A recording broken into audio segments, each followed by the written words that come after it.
Penyidik di Treskrimum Polda Metro Jaya telah kembali melakukan gelar perkara. Gelar perkara ini dilakukan untuk menentukan tersangka dalam itu memang sudah haknya polisi itu melakukan gelar perkara. Itu kita makin yakin bahwa ijazah itu palsu. Bung Roy Suryo baru pulang dari Sydney berlibur di sana ya. Mudah-mudahan tuh bukunya laku keras di sana tuh. Bolak balik. Karena apa? Mas Roy Suryo CS berserta 12 orang begitu segera menjadi tersangka. Naik status menjadi tersangka yang sudah terpidana 6 tahun aja masih bisa lari-lari, masih bisa dada-dada. Optimisme apa sih yang Mas Roy Suryo bawa dengan senyum aja kemudian mengatakan selamat? Terpidananya apa? Terlari-lari, terbirit-birit kayak dia. Loh ya kan? Jadi kan. Apakah 12-nya ini dipilah-pilah nanti jadi tersangkanya siapa-siapa ya kan? Karena kan katanya ada 12. Ya. 12 kok katanya masih ada satu yang belum diambil keterangan. Dari 12 yang dikatakan sebagai calon tersangka masih bisa lari dada-dada, masih bisa menghina kepolisian, ada bukti di sana, alat bukti di sana ada 500-an alat bukti, ada 117 transaksi. Siapa tahu yang ditetapkan tersangka malah Jokowi. Iya kan? Jangan ketawa. Tentunya berharap mungkin Mas Roy Suryo ini soon menjadi tersangka bersama dengan rekan-rekannya gitu. Cuma yang tidak punya ada itu adalah karcis bis aja. Itu aja. Gitu kan? Kalau jadi tersangka saya mau traktir Mas Roy lah. Oke, ini jadi kayak taruhannya kita. Kalau kata Pak Prabowo itu omon-omon. Iya kan? Cuma ngomong aja tapi nggak ada. Ini yang dibawa Mas Roy Suryo omon-omon berarti ya? Ini bukan. Iya masih omon-omon kalau menurut saya. Penyidik di Treskrimum Polda Metro Jaya telah kembali melakukan gelar perkara kasus tudingan ijazah palsu Presiden ke-7 Joko Widodo pada Kamis 6 November 2025. Gelar perkara ini dilakukan untuk menentukan tersangka dalam kasus tudingan ijazah palsu Jokowi. Itu memang sudah haknya polisi itu melakukan gelar perkara. Jadi kan mereka kan harus meyakinkan bahwa benar nggak gitu loh. Dengan bukti-bukti yang ada itu kita makin yakin bahwa ijazah itu palsu. Karena kita bisa lihat ada perbedaan di legalisasinya dan ada hal-hal yang novum itu kenapa? Karena ada identifikasi dari tahun-tahun legalisasi itu yang tidak tepat. Tidak tepatnya apa? Lah itu nanti yang akan kita buka. Ya gitu. Jadi artinya clear banget. Kita mengucapkan terima kasih, kita apresiasi kepada Polda Metro Jaya yang telah melakukan gelar perkara ya pada hari ini, sehingga itu status hukum itu kan semakin terang benderang gitu kan. Masalah keputusannya seperti apa kita serahkan kepada penyidik ya, kepada Polda Metro Jaya. Apakah itu nanti status tersangka itu semuanya atau yang dipilah-pilah itu adalah haknya mereka gitu kan. Yang jelas apa yang telah dilakukan ini supremasi hukum itu memang ditegakkan. Ini ya saudara kita nih Bung Roy Suryo baru pulang dari Sydney berlibur di sana ya. Mudah-mudahan tuh bukunya laku keras di sana tuh. Pengen tahu juga tuh. Memang. Laku ya bukunya ya. Alhamdulillah gitu ya. Teman-teman yang paling senang kita ada senyum-senyumannya beliau gitu kan. Ya kita berharap ada suatu keputusan yang benar-benar adil, clear ya, terang benderang ya, berdasarkan asas keadilan itu sendiri. Bagus kalau sudah gelar perkara. Jadi nanti akan kelihatan apakah jaksa peneliti dari jaksa penuntut umum itu yakin. Kalau enggak kan ya kayak Jokowi dengan Pak Kasmujo. Bolak-balik. Karena apa? Karena buktinya kamu lengkap. Dan ini kasus ini aneh. Coba deh nanti konfirmasi dengan pakar Tapi hukum. gini deh, soal kemudian orang banyak yang bilang kalau ada gelar perkara ini untuk mencari tersangka. Mas Roy Suryo CS berserta 12 orang begitu yang terlapor artinya berpotensi untuk segera menjadi tersangka. Naik status menjadi tersangka yang sudah terpidana 6 tahun aja masih bisa lari-lari, masih bisa dada-dada. Menghina semuanya seluruh Indonesia kok. Kan Sylvester itu menghina hukum di Indonesia. Terpidana loh. Tersangka tuh naiknya apa nanti? Terdakwa. Terdakwa tuh nanti naiknya apa? Terpidana. Terpidananya naik apa? Terlari-lari, terbirit-birit kayak dia. Loh ya kan? Jadi kan dia aja masih bisa lari-lari kayak gitu. Jadi ya kita senyumin aja. Optimisme apa sih yang Mas Roy Suryo bawa dengan senyum aja kemudian mengatakan selamat tadi? Apa optimisme apa yang tadi Karena dirasa ijazahnya memang palsu. Kalau nggak palsu udah dari dulu. Sekarang orang waras mana yang punya ijazah asli dan kemudian tidak berani dikeluarkan, ditunjukkan kepada rakyat yang kemudian malah membayar lawyer, membayar ke Projo. Nggak ada, ini bohong semua. Itu. Jadi bukan ditunjukin hanya kepada relawan, yang ditunjukin pula kepada apa? Kepada kepolisian. Itu bohong itu. Yang penting gini lah, saya nggak mau berdebat untuk masalah itu kan itu terus menerus berkata gitu. Intinya apa yang telah dilakukan oleh penyidik ini sudah masuk ke tahap gelar perkara. Kita lihat aja, ya kan bagaimana. Apakah 12-nya ini dipilah-pilah nanti jadi tersangkanya siapa-siapa, ya kan? Kemudian itu apakah dua-duanya mendapatkan bahwa ini tidak cukup bukti atau apa, kita serahkan kepada penyidik. Yang penting adalah supremasi hukum ditegakkan. Satu juga yang penting, seadil-adilnya. apakah sudah benar-benar siap gelar perkara? Bagus, karena kan katanya ada 12. Ya. 12 kok katanya masih ada satu yang belum diambil keterangan. Lah kalau belum diambil keterangan kok bisa jalan terus nih?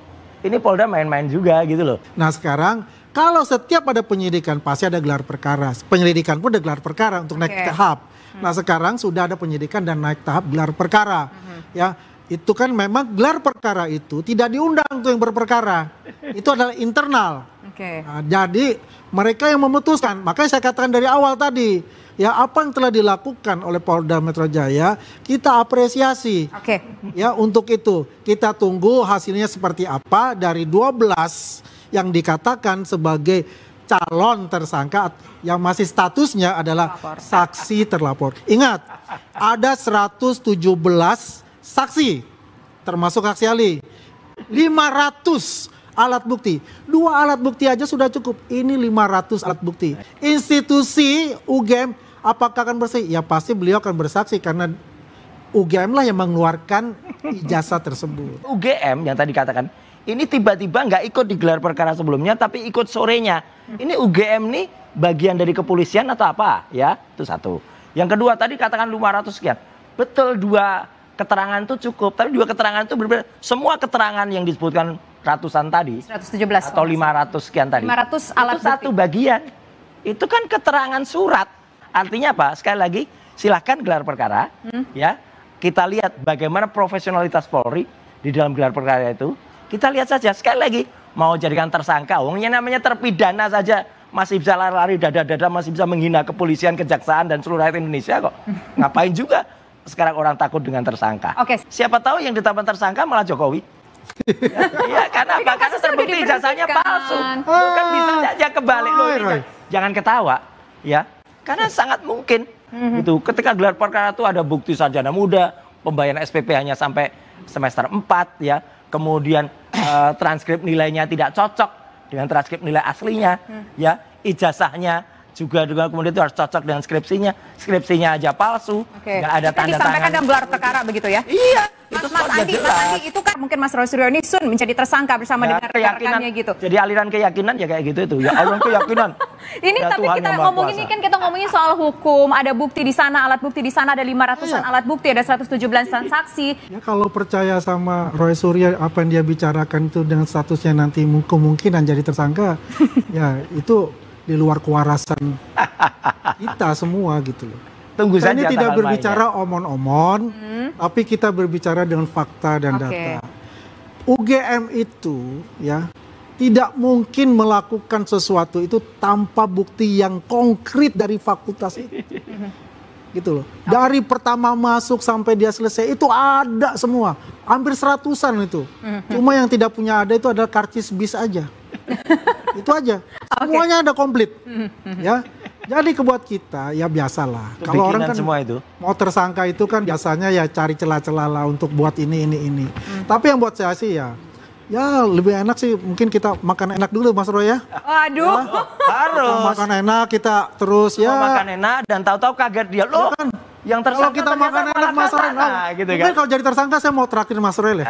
Oke, ini jadi kayak taruhannya kita nanti ngobrol lagi mungkin termasuk juga dengan hal yang disebut taruhan sukanya emang dukun di sana. Gak boleh main taruhan. Gak boleh taruhan. Ini kita pemirsa nggak boleh kasih inspirasi. Saya sebagai teman, saya mau ngajak makan gitu loh. Gak ada taruhan. Itu taruhan tadi yang katanya mau taruhan. Udah jangan ngomongin yang gitu. Oke, kita kembali fokus. Kita kembali fokus Bapak-bapak. Katanya aliran keyakinan. Oke, gini deh. Kita masih percaya dukun dari sana itu. Ada dukun Kimacan dipercaya. Wah, ya ampun. Sedeng aja orang-orang itu. Mas, udah ya. Kita fokus dulu. Mas Roy Suryo ini saya bingung ya, Mas Roy Suryo. Kita nggak tahu nih yang mana yang benar, yang mana yang salah. Karena proses hukum masih terus berlanjut. Yang benar yang jujur.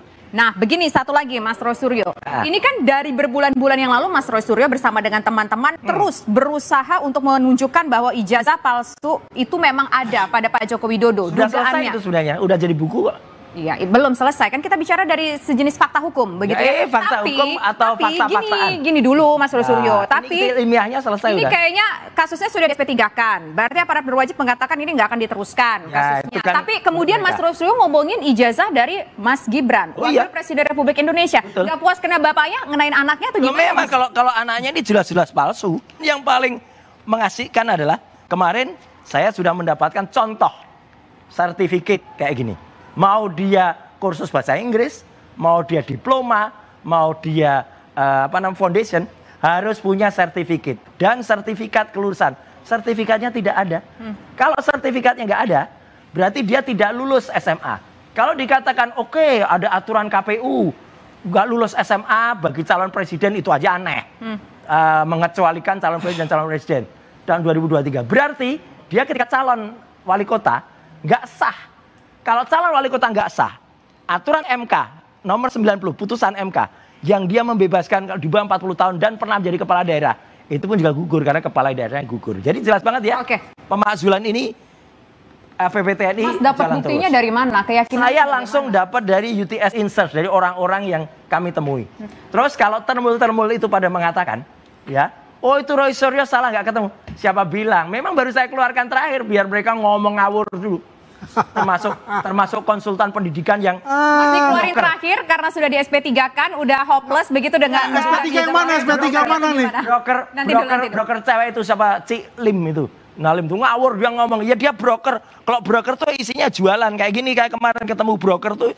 Pokoknya kalau bisa masuklah di tempat kami, banyak brosur-brosur kayak gini. Kalau broker, dan dia tuh hanya mendapatkan keterangan dari temennya yang mantan pegawai di UTS. Saya sudah ke UTS, saya sudah ke kampus bekas UTS, saya ke kampus UTS Sengkarang, saya ketemu pengurusnya, tapi memang karena di dalam kita menghormati privasi kita tidak rekam, kita ajak keluar, ya, dosennya ada di luar, dia cerita apanya, dosen loh, terus ada satu profesor, ya, profesor sudah 17 tahun di Australia, ya Profesor Z. Apa yang dilakukan Roy Suryo itu, buat saya, itu adalah sesuatu yang nothing. Kenapa saya katakan begini? Dia ke sana, ya, ke UTS, dia mengatakan, ya, saya lihat dari YouTube-nya dia kan, wah saya hari Minggu saya ini jadi nggak bisa masuk UTS, fine, ya. Kemudian Senin, wah saya kira dia akan masuk UTS Insert, mencari data-datanya Mas Gibran di perpustakaannya kah, atau dengan bagian akademiknya gitu kan, dia bisa cek, dia foto misalnya diambil, ya kan, come on. Australia, Singapura, dia mempunyai undang-undang privacy. Kalau bukan institusi yang datang antar institusi, saya dapat ini tidak akan gantian Mas. Ya. Tidak akan itu. Akhirnya apa dikatakan? Saya bertemu dengan 5 orang alumni dari UTS Insert.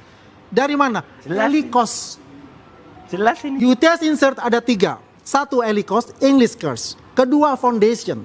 Ketiga ada Diploma course. Ya, yang dia ketemu itu adalah calon TKI, ya, yang belajar kursus bahasa Inggris, ya, bahasa Inggris yang memang bekerja di sana, ya, kemudian Inggrisnya kurang, jadi harus memenuhi, ya, memenuhi kriteria yang dibutuhkan oleh perusahaan di sana, ya kan, maka diambil English course. Kalau yang ini coba baca aja English Department course, ya, jadi itu. Kalau dia sebutkan di situ adalah pathway, foundation, ngomong doang nih, ya, bukti. Nanti dulu kita foundation, buktinya. Artinya selembar bukti aja nggak ada, gitu kan? Selembar bukti itu aja jelas. nggak ada. Nah, karena Anda yang berangkat ke sana harus buktikan Iya, ada foundation. Ini buktinya banyak English nggak ada buktinya. Elikos doang. Ini kursus bukan bahasa Inggris atau pathway foundation? itu Elikos English course. Oke, itu nanti kalau ini seandainya buktinya dibawa, jangan-jangan Mas Roy Suryo mau bawa lagi nih ke aparat berwajib. Banyak. Nah, kemudian begini, selanjutnya setelah bapaknya, Mas Roy Suryo mencari bukti lagi soal anaknya. Anaknya lebih parah. Bapaknya begitu. Mas, udah menggunakan bukti-bukti tersebut, apakah akan dilakukan gugatan hukum secara ataupun melakukan laporan yang berkaitan dengan pidana dan perdata? Tunggu tanggal mainnya. Tunggu tanggal mainnya lagi. Ya, besok pagi. Besok pagi mau dilaporin? Tunggu saja tanggal mainnya. Oke, nanti kita akan bahas poin itu gantian Mas Roy di Barreskrim. Oke, biar tahu lah, biar tahu. Ya, itu haknya Mas Roy lah ya, melakukan itu silakan saja kan gitu. Ya, ente jual gue beli. Ibaratnya begitu kan? Iya, iya. Ya, kita adu data aja nanti seperti apa ya kan? Ya, yang penting kita ini konsen dulu nih. Jangan-jangan besok TSK lagi kan yang keluarkan bisa saja loh. Enggak. Makanya gue bilang, aduh sebelum TSK gue mau terakhir Mas Roy nih. Nanti malam aja habis siaran. Oh, ya, siaran ya. Sebelum TPDN. Yang sudah TPDN terpidana maksudnya. Aja bisa lari-lari kok. Jadi ya, aku lanjut nih, aku lanjut. Lanjut. Jadi itu haknya untuk melakukan itu. Yang jelas, lu kasih tahu juga tuh Roy itu sama temen tuh yang namanya Rismond. Nggak usah bikin fitnah sama gua gitu loh. Udah itu orang lain lah. Iya, nah orang lain ya. Jadi yang jelas ya kita salut sama Mas Roy ya, yang melakukan perjalanan sampai Sydney dengan keyakinan dia ya. Kita menghargai keyakinan itu. Ini ilmiah. Yang jelas apapun yang terjadi itu adalah hukum, supremasi hukum di sana. Dia punya hak untuk melaporkan, silakan. Ya kita juga punya hak untuk membuktikan. Dari argumen-argumen yang dia itu kan, ya kita punya bukti-bukti yang untuk mematahkan argumen-argumen itu. Yang artinya di sini kita juga belajar tentang hukum itu sendiri sebagai hak warga negara. Kita hormati apa yang dilakukan, misalnya besok melaporkan itu. Ya itulah kita lihat saja seperti apa, Tisa. Yang penting konsentrasi kita ini, apa yang telah dilakukan gelar perkara hari ini bisa menimbulkan suatu kepastian hukum ke depan. Oke, baik. Saya menuju ke Pak Fikar. Pak Fikar, tadi kan kita sudah melihat Mas Roy Suryo dengan keyakinannya yang melakukan katakanlah penelitian dalam tanda kutip, bertemu dengan si A, bertemu dengan si B, sampai ke luar negeri pakai duit sendiri ya Mas ya? Iyalah. Oh, pakai duit sendiri, pakai duit sendiri lagi, bawa buktinya tadi sudah ditunjukin tuh ke kamera. Itu cukup kuat nggak kalau dibawa ke perdata dan juga pidana? Tidak semua persoalan bisa dipersoalkan gitu. Artinya harus ada fokus yang jelas gitu. Nah karena itu menurut saya kalau diletakkan itu sebagai kritik di luar forum nggak ada masalah gitu. Artinya forumnya pers ya, koran, TV itu forumnya gitu. Tetapi ketika dia ada perdebatan materi perkaranya ya sampai dibawa umpamanya ke ranah hukum gitu ya, maka dia harus ada forumnya gitu. Nah karena itu dari tadi saya katakan bahwa ke forum yang bisa diperdebatkan. Jadi kalau di luar forum itu, kalau kata Pak Prabowo itu omon-omon. Iya kan, cuma ngomong aja tapi nggak ada. Ini yang dibawa Mas Roy Suryo omon-omon berarti. Bukan, ini bukti. Sepanjang belum dibawa ke satu forum dan dibenar atau disalahkan oleh pihak yang lain, maka ini masih omon-omon kalau menurut saya. Mas Andi, apakah nanti kalau seandainya betul besok di Jumat Keramat kata Mas Roy Suryo ketika Kombrek tadi akan melakukan laporan ke Barreskrim Mabes Polri mengenai ijazah dari Wapres kita Pak Gibran, juga akan dilakukan laporan balik seperti yang sudah terjadi sebelumnya? Kita lihat saja bagaimana proses hukum itu berlanjut seperti itu. Saya sih kita nggak berandai-andai lah. Kita nggak berandai-andai, besok katanya mau dilaporin. Kita nggak mau segitu. Yang kita fokus ini, apakah besok itu yang dikatakan Jumat Keramat ya, yang dikatakan Mas Roy, ya kan? Bisa saja terjadi kan? TSK, apa sih singkatan dari TSK ya Mas? Apa ya singkatannya itu? TSK gitu kan? Iya. Nah itu ya bisa saja PDN, ya kan? Pidana. Jadi yang kita lihat adalah ya kembali lagi saya bilang, kita apresiasi lah apa yang dilakukan nih Mas Roy itu ya. Itu karena keyakinan dia, ya kan? Pak Fikar, sebetulnya butuh waktu biasanya berapa lama sih yang sudah untuk dari gelar perkara menuju ke penetapan tersangka? Apakah memang seperti yang Mas Andi Aswan sampaikan, berharap agar besok jangan-jangan Mas Roy Suryo langsung jadi TSK gitu? Itu kemungkinannya bisa seperti itu. Karena gini, dalam proses perkara pidana itu tidak ada pembatasan waktu. Umpamanya penyelidikan berapa hari, nggak ada. Ada yang udah terpidana 6 tahun aja belum. Tahun. Mas Roy Suryo nanti dulu fokus dulu ngomongin.